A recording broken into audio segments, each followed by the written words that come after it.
अस्सलाम वालेकुम dear students, 9th class computer science की हमारी आज की इस वीडियो में चैप्टर नंबर 1 की एक्सरसाइज के एमसीक्यूज और शॉर्ट क्वेश्चंस को डिस्कस करेंगे। इनके आंसर जो है वो एमसीक्यूज को तो मैंने दे दिए, मैं इसको एक्सप्लेन भी कर देता हूं और साथ में शॉर्ट क्वेश्चंस लिखे हैं इनको यहाँ पर एक्सप्लेन करूंगा, लेकिन आपको डिस्क्रिप्शन बॉक्स में इनके पीडीएफ के लिंक्स जो है वो मिल जाएंगे। फर्स्ट ऑफ ऑल अगर हम एमसीक्यूज की बात करें तो इसमें जो सबसे पहला एमसीक्यू है, the primary function of a system is. तो इसमें चार ऑप्शन है हमारे पास: to work independently, to achieve a common goal, to create new systems and to provide entertainment. इसका जो राइट आंसर है वो है to achieve a common goal. ये प्राइमरी फंक्शन होता है आपके किसी भी सिस्टम का। नंबर 2 पे, one of the fundamental concepts of any system is. जो सबसे इंपॉर्टेंट कॉन्सेप्ट है, जो फंडामेंटल जो बेसिक कॉन्सेप्ट है वो है इट्स ऑब्जेक्टिव, के हर सिस्टम का एक ऑब्जेक्टिव होता है। नंबर 3 पे, an example of a system an example of a simple system is a human body, a computer network, the internet, a thermostat। देखिए जी, बाकी के जो तीनों ऑप्शंस हैं थर्मोस्टेट के अलावा वो तीनों ही कॉम्प्लेक्स सिस्टम्स की एग्जांपल है। इसमें जो थर्मोस्टेट है ना वो बहुत ही सिंपल सी डिवाइस होती है टेम्परेचर को मेंटेन या रेगुलेट करने के लिए, वो एक सिंपल सिस्टम की एग्जांपल है। तो ऑप्शन सी यहाँ पर राइट आंसर है क्वेश्चन नंबर 3 का। क्वेश्चन नंबर 4 की बात करें, the basic components of a systems are.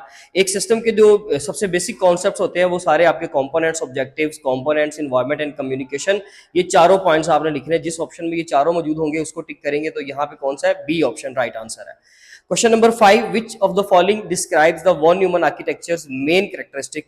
आपके वॉन न्यूमन आर्किटेक्चर की जो सबसे मेन कैरेक्टरिस्टिक है वो है कि सिंगल मेमोरी के ऊपर प्रोग्राम को भी स्टोर करो, इंस्ट्रक्शंस को, और साथ में डाटा को भी स्टोर करो सिंगल मेमोरी पे, यानी कि ऑप्शन सी यहाँ पर राइट आंसर है। Number 6, ASCII stands for American standard code for information interchange, ये आपका option A right answer. Question number 7, how many bits are used in the standard ASCII encoding.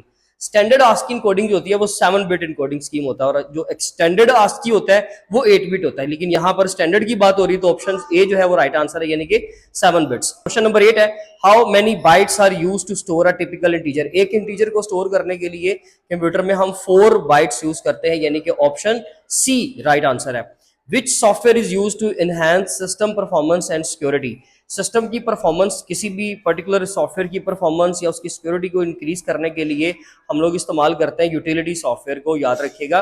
बाकी हर एक का अपना अपना एक पर्टिकुलर टास्क है, लेकिन यूटिलिटी सॉफ्टवेयर जो है वो खास करके परफॉर्मेंस, रिलायबिलिटी और सिक्योरिटी पे काम करता है। तो ऑप्शन बी, क्वेश्चन नंबर 9 का ऑप्शन बी राइट आंसर है।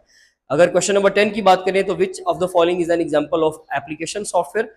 माइक्रोसॉफ्ट वर्ड एक एप्लीकेशन सॉफ्टवेयर है, बाकी आप ऑप्शन भी आप रीड करें, बायोस है, इसके अलावा डिस्क क्लीनअप है, डिवाइस मैनेजर है, ये तीनों जो है वो सिस्टम सॉफ्टवेयर की एग्जांपल है। ऑप्शन ए जो है वो आपका एप्लीकेशन सॉफ्टवेयर, ये उसकी एग्जांपल थी। इसके बाद अगर हम शॉर्ट क्वेश्चंस की बात करें तो इनको जस्ट एक्सप्लेन करने लगा हूं, बाकी आपको आंसर्स डिस्क्रिप्शन बॉक्स में लिंक मिल जाएगा। सबसे पहला क्वेश्चन है, डिफाइन अ सिस्टम। सिंपल आप सिस्टम की डेफिनेशन लिखेंगे, साथ में उसकी एग्जांपल साथ लाजमी देंगे। आप इसको लिखते जाए साथ साथ कि आपने क्या करना है, इसकी एग्जांपल देनी है। वो आप थर्मोस्टेट की एग्जांपल दे दें, ह्यूमन बॉडी की एग्जांपल दे दें, या किसी भी सिस्टम की एग्जांपल दे दें। नंबर 2 पे, और सबसे इंपॉर्टेंट चीज जो हमारे पास सबसे आम एग्जांपल है वो क्या है जी, हम अपना कंप्यूटर सिस्टम की एग्जांपल दे देते हैं। नंबर 2 पे, enlist components of von Neumann architecture. हम लोगों ने वॉन न्यूमन आर्किटेक्चर के कंपोनेंट्स जस्ट लिखने हैं, मेंशन करने, यानी कि मेमोरी है, इनपुट आउटपुट डिवाइसेस है, उसके अंदर सिस्टम बसेस आप लोग इस्तेमाल करते हो, तो जितने भी उसके कंपोनेंट्स है ना जस्ट उनके नाम लिखने हैं। लिस्ट करने का मतलब यह है कि हमने सिर्फ क्या लिखने हैं, नाम। तो इसमें हम लोग इनपुट आउटपुट डिवाइसेस लिखेंगे, इसमें मेमोरी लिखेंगे, और इसके अंदर सीपीयू, यानी कि जो एग्जीक्यूशन परफॉर्म करता है तो सीपीयू लिखा जाएगा। सीपीयू के अंदर डेफिनेटली फिर उसके कंपोनेंट्स आ जाएंगे, बस स्ट्रक्चर भी सीपीयू के अंदर कवर हो जाएगा। तो आप 4 कंपोनेंट्स लिखेंगे।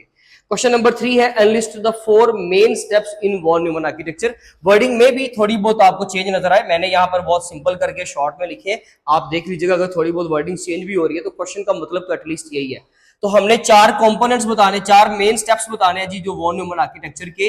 इंस्ट्रक्शन साइकिल, इसके अंदर आगे आपको लिखा मिलेगा इंस्ट्रक्शन साइकिल। तो जो फेच डिकोड साइकिल होता है ना उसी को इंस्ट्रक्शन साइकिल कहते हैं, यानी कि वॉन न्यूमन आर्किटेक्चर की जो वर्किंग है ना उसके जो स्टेप्स हैं उनके नाम आपने लिखने हैं। तो वॉन न्यूमन आर्किटेक्चर की वर्किंग में क्या होता है, सबसे पहले हम फेच करते हैं, देन हम डिकोड करते हैं, देन एग्जीक्यूशन परफॉर्म होती है, 3 step, and the last one will be storing. तो हमने 4 स्टेप इस तरह से अपने कंप्लीट करने हैं, सिर्फ उनके नाम लिख दिया। अगर आपको आगे वो एक्सप्लेनेशन कहेगा ब्रीफली एक्सप्लेन तो फिर आपने उसके ऊपर एक एक लाइन लिखनी, अदरवाइज उसकी जरूरत नहीं है। Question number 4, key advantages of von Neumann architecture. हम लोगों ने वॉन न्यूमन आर्किटेक्चर के बेनिफिट्स बताने हैं। ये बहुत ही बेसिकली एक सिंपल डिजाइन है। क्यों सिंपल? इसलिए हो गया ना कि हम लोग क्या कर रहे हैं यहाँ पर, उसको मैनेज करना थोड़ा सा मुश्किल हो सकता है, लेकिन एक्चुअली जो इसका आर्किटेक्चर है ना वो अब सिंपल हो गया, क्योंकि आप एक ही मेमोरी के ऊपर इंस्ट्रक्शंस और उसी मेमोरी के ऊपर आप डाटा को स्टोर कर रहे हो। सो दैट्स व्हाई ये एक हमारे पास इजी स्ट्रक्चर है। और इसके अलावा ये फ्लेक्सिबल है, क्योंकि आप बेसिकली इसके ऊपर क्या कर रहे हो, दोनों चीजों को इस्तेमाल कर रहे हो ना, डाटा इंस्ट्रक्शंस को, जो चीज आपको चाहिए वो आप फेच कर लेते हो, जो चीज आपको नहीं चाहिए वो आप उसके ऊपर पड़ी रहने देते हो। जबकि हार्वर्ड आर्किटेक्चर जो इसके अगेंस्ट एक दूसरा इसके ऑपोजिट एक आर्किटेक्चर आता है, उसमें दोनों चीजें जो है वो अलग-अलग मेमोरीज के ऊपर स्टोर होती है, तो उसको मैनेज करना हमारे लिए मुश्किल हो जाता है। हाँ, मेमोरी के लिए वो बड़ा सिंपल चीज होगी, लेकिन उसको मैनेज करना आपके लिए क्या हो जाएगा, और भी ज्यादा टफ हो जाएगा, क्योंकि कॉम्प्लेक्सिटी ज्यादा क्रिएट हो जाएगी ना, टाइम टेकिंग प्रोसेस ज्यादा हो जाएगा। इसलिए जो है हार्वर्ड आर्किटेक्चर को इस्तेमाल नहीं किया जाता। अदरवाइज अगर उनकी स्पीड की बात करें, अगर आप इसका कंपैरिजन करें ना प्रॉपर वॉन न्यूमन आर्किटेक्चर का हार्वर्ड आर्किटेक्चर के साथ, तो वो ज्यादा फास्ट है। हार्वर्ड आर्किटेक्चर ज्यादा फास्ट है, क्योंकि उसकी वजह ये है ना कि यहाँ पर क्योंकि आप एक ही मेमोरी से डाटा उठा रहे हो। अब अगर डाटा लेट से सीपीयू के ऊपर, लेट से अगर यहाँ पर सीपीयू को रैम के ऊपर डाटा पड़ा हुआ, इंस्ट्रक्शंस भी पड़ी हुई हैं, अगर डाटा फेच कर रहे हैं तो वो डाटा को यहाँ से लेकर लेट से कभी अगर सीपीयू को एग्जीक्यूशंस परफॉर्म करते वक्त एग्जीक्यूट करना है, लेट से किसी कोड के ऊपर, इंस्ट्रक्शन के ऊपर, और इंस्ट्रक्शन यहाँ पड़ी हुई है, यहाँ पे पड़ा हुआ था डाटा तो वो क्या करेगा, डाटा को पहले वापस मेमोरी पे छोड़ेगा, राइट करवाएगा, एंड देन यहां से नेक्स्ट इंस्ट्रक्शन को रीड करेगा। सो दैट्स व्हाई इसने क्या करना है, कभी एक चीज को ड्रॉप करना है, कभी एक चीज को पिक करना है। सो दैट्स व्हाई ये थोड़ा सा टाइम टेकिंग प्रोसेस है। इसके अलावा प्राइमरी पर्पस ऑफ आस्की, तो आस्की का प्राइमरी पर्पस क्या है कि ये आपके कंप्यूटर के अंदर जितने भी अल्फाबेट्स, कीवर्ड्स है, कैरेक्टर्स हैं, उनको क्या करता है, उनके अगेंस्ट आपको एक डेसिमल कोड देता है। आप उस डेसिमल कोड को बाइनरी में कन्वर्ट करके कंप्यूटर की मेमोरी पे स्टोर करवाते हो, और आपका कंप्यूटर किसी भी कैरेक्टर को अंडरस्टैंड ही सिर्फ इसकी वजह से करता है, आस्की कोडिंग स्कीम की वजह से। इसके एब्रीविएशन तैयार करें, इसका जो स्टैंडर्ड आस्की है वो 7 बिट और जो एक्सटेंडेड आस्की है वो 8 बिट एनकोडिंग स्कीम है। डिफाइन यूनिकोड, सिर्फ यूनिकोड की डेफिनेशन लिखे और उसमें लिखें कि हमारे पास इसमें 3 ट्रांसफॉर्मेशन फॉर्मेट्स है, UTF-8, UTF-16 और UTF-32। सिर्फ उनके नाम लिख दे। क्वेश्चन नंबर 7 है, how does number of bits affect the range of integer value. देखें जी, ऑब्वियसली ये इंटीजर की जो रेंज है 2n -1 लेट से मैं लिखता हूँ, ये फॉर्मूला हमारे पास इंटीजर्स को डिलीट करने का, उसकी रेंज निकालने का। तो इसमें नंबर ऑफ n का मतलब है नंबर ऑफ बिट्स। अगर मैं नंबर ऑफ बिट्स 8 रखता हूं, यानी कि 1 बाइट, तो ऑब्वियसली इसका आंसर कुछ और जो भी आएगा आप नोट करें। और फिर अगर आप नंबर ऑफ बिट्स 16 कर दें, यानी कि बाइट्स 2 बना दें, तो फिर ऑब्वियसली इसका आंसर चेंज आएगा। तो नंबर ऑफ बिट्स के इंक्रीज करने की वजह से हमेशा फॉर्मूला हमें बड़ी वैल्यू देता है। तो हम लोग क्या करते हैं, अगर 8 बिट्स हो ना हमारे पास, तो फिर हमारे पास छोटी रेंज है। अगर हमारे पास 16 बिट्स आ जाएंगे तो 65,000 तक चले जाएंगे, और अगर 32 बिट्स आ जाएंगे तो फिर हम बिलियंस की अमाउंट में जो है हमारे पास नंबर्स होते हैं एक्सप्रेस करने के लिए।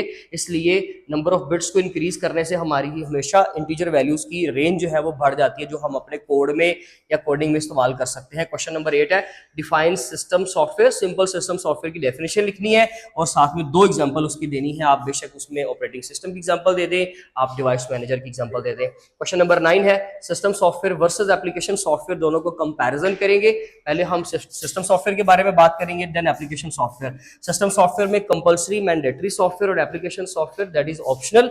इसमें हम लोग सिस्टम सॉफ्टवेयर में एग्जांपल दे देंगे ऑपरेटिंग सिस्टम की, इसमें माइक्रोसॉफ्ट वर्ड की एग्जांपल दे देंगे, और इसके 2 पॉइंट्स आपके कवर हो गए। फिर तीसरे पॉइंट में ये सिस्टम के रिसोर्सेज को भी साथ मैनेज करता है, हार्डवेयर सोर्सेज को भी मैनेज करता है। एप्लीकेशन सॉफ्टवेयर हमारे किसी स्पेसिफिक टास्क को परफॉर्म करता है। इस तरीके से हम लोगों ने 3 पॉइंट्स कवर करके तो इनका कंपैरिजन कर देना है। नेक्स्ट हम लोगों ने दोनों बाइनरी डिजिट्स को ऐड करना है। इसमें लेट्स से हमारे पास पहले है जी 1 1 0 0 1 0 1 एंड 1। आप इसको प्लस करें, 1 + 0 का आंसर 1, 1 + 0 का आंसर 1, 1 + 0 का आंसर 1, 1 + 1 का आंसर 0 एंड 1 कैरी, और आप उसको नीचे लिखेंगे तो ये आपका आंसर आ जाएगा। एडिशन में, सब्ट्रैक्शन में ये करेंगे कि इसको हमने सब्ट्रैक्ट करना है फ्रॉम दिस, तो ये आपका लिखा जाएगा ऊपर और ये लिखा जाएगा नीचे। लेकिन हम लोगों ने इसको सब्ट्रैक्ट करने के लिए दूसरा एक मेथड पढ़ा था, 2s कॉम्प्लीमेंट, यानी कि 2s कॉम्प्लीमेंट मेथड।